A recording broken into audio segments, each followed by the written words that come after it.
Around the clock, around the world, Bloomberg keeps you connected. On television, online, on the radio, and on mobile. This is Taking Stock. Money into gas. If you have cash, you're the king. We do like cash-rich companies.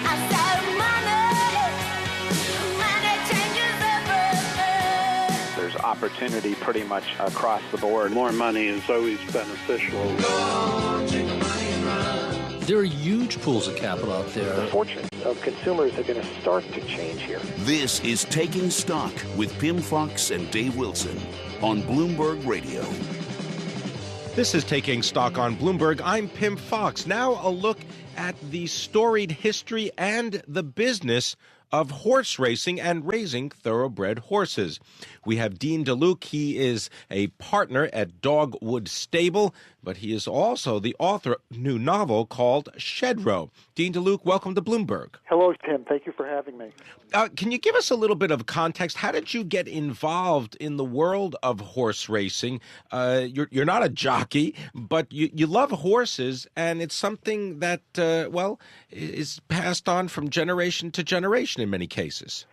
That's true. My father had a thoroughbred farm in upstate New York, so I spent my high school and college years doing whatever needed to be done on the farm, probably painted miles of fences and baled tons of hay. So that got me interested in the horses originally. And more recently, as you indicated, I am a partner with Dogwood Stable on the owner side of things presently. Now, when you were sort of baling hay and painting fences as a college kid and just enjoying horses up in Chestertown, New York, did you ever think that you would be so heavily involved in the horse racing industry?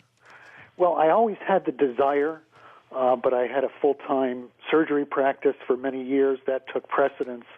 So it's really only been recently that I've had the time and the ability to be involved.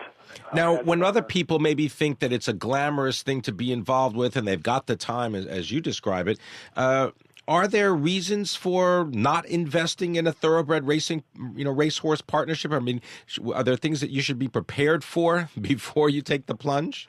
Well, I think you do it first and foremost because you have a love for the sport. You'd like to be an insider in the sport, and you love the thoroughbred horse that's at the epicenter. Now, I think a return on investment can be substantial, but I don't think one can look at it primarily as a return on investment. The fact of the matter is probably as many as 50% may lose money, but again, having said that, returns can be substantial. If there are losses, of course, there may be some tax benefits depending on one's individual situation. But as you describe it, you got to kind of love the sport. You have to really be passionate about horse racing. I think that has to be the motivating factor. And there's no shortage of interesting characters in the business. And so you have to love the sport, the people in it, and so forth. All right, more about the sport of horse racing and making investments in horses. This is Taking Stock on Bloomberg.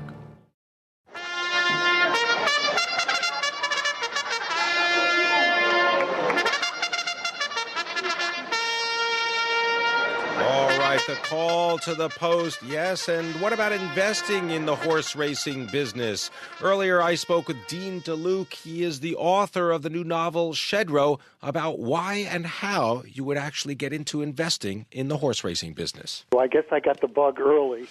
As far as how one can be involved, there are many business models for partnerships throughout the country. The investments can vary from a few thousand to upwards of 100,000. The business models may be closely held general partnerships or LLPs. In my case, Dogwood Stable was the right fit. But for someone who wants to investigate and do their due diligence, there are lots of opportunities. And then you mentor under a managing partner who knows the business because it is a very unique business with a unique set of challenges. Now, can you describe the differences between, let's say, focusing on a colt or a filly or a 2-year-old or a yearling? I mean, how does that play into it? How much sort of detail does a potential investor need to really pay attention to? Well, the investors vary. Some have a really keen knowledge of the industry and will look at things in detail. Others will leave a lot of that to the managing partner. But as far as 2-year-olds versus yearlings and colts versus fillies, I think a colt probably has more upside potential overall. If it's an exceptional colt, goes on to a stallion, maybe more racing opportunities. On the other hand, a filly might have more residual value, say a modest filly versus a modest colt. The filly probably has more residual value as a breeding prospect. Then as far as yearlings versus 2-year-olds, with a 2-year-old, you've at least seen the horse run a workout, so you have that bit of additional information. On the other hand of that argument, many would like to purchase a yearling and supervise the horse's breaking under their own tutelage and watch it in that way. So there's a lot of personal opinion in that decision making. How has the sport of horse racing changed in the United States, let's say, over the last 10 years? Oh, boy. Over the last 10 years, I'm going to say not as dramatically as over the last 30 years, because I do think there's been an over-reliance on medications. I think that's weakened the breed to a degree. I also think there's been, in breeding practices, there's been a overemphasis on speed as opposed to stamina. So in the 70s, we had 3 Triple Crown winners. We haven't had one since. In the last 10 years, I would say the main changes are that the industry is a bit troubled. It doesn't have a good marketing support behind it. We've seen the last 3 years, of course, lots of business challenges, and the thoroughbred industry was especially hard hit. So I think there are fewer racing opportunities. On the other hand, that may be what the sport needs, is a more focused and a better quality racehorse overall. Now, I was surprised to learn that, for example, European horse racing experts and aficionados regard using the stopwatch, which is something you see at every track in the United States. They used to regard it as a kind of a strange thing. Why would they be timing horses? Can you explain that difference? Well, that's true. That's another good point. The Europeans do differ, and I think there are sounder horses running in Europe. For instance, there are absolutely no medications in most cases are allowed in Europe. Yet when a horse comes over here, you'll see them race with Lasix for the first time because they're not going to give that advantage to the horse next to them in the gate. The American horse has been running on Lasix all along.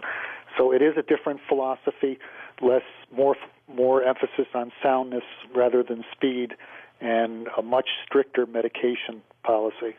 What do you see for the future of your participation in horse racing? As I mentioned, you're a partner at Dogwood Stable. Are you sticking with it? I am. I will continue on in that partnership mode. There are a lot of challenges in going it alone. Obviously, with a partnership, you can spread the risk over many investors.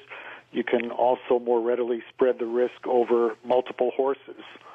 And I just have enjoyed the people I've met. As I said, there are a lot of colorful characters in this industry. Well, I was going to say a lot of the colorful characters that you must have met over the years have found their way in one form or another into your novel, Shed Row. That's very true. There's no shortage of colorful characters in the industry or in the novel. Can you speak a little bit about them? I mean, because I know that one of the chief character is a prominent Manhattan surgeon, perhaps modeled after you. Gianni is the last name. But talk a little bit about how the partnership acquires Chiefly Endeavor. That's a 2-year-old colt and may even have a chance of winning the Kentucky Derby. That's right. Gianni is only loosely resembles me. Thank you for pointing that out. Obviously, it is a work of fiction, but yes, the horse or the story centers around a horse, Chiefly Endeavor, who has the ability to be a potential Kentucky Derby winner, and the partnership is a mix, a clash of very different people who don't all see eye to eye, and let's just say not everything that comes out of it is necessarily good. But, of course, it's a mystery, a thriller, and that's the point of the story.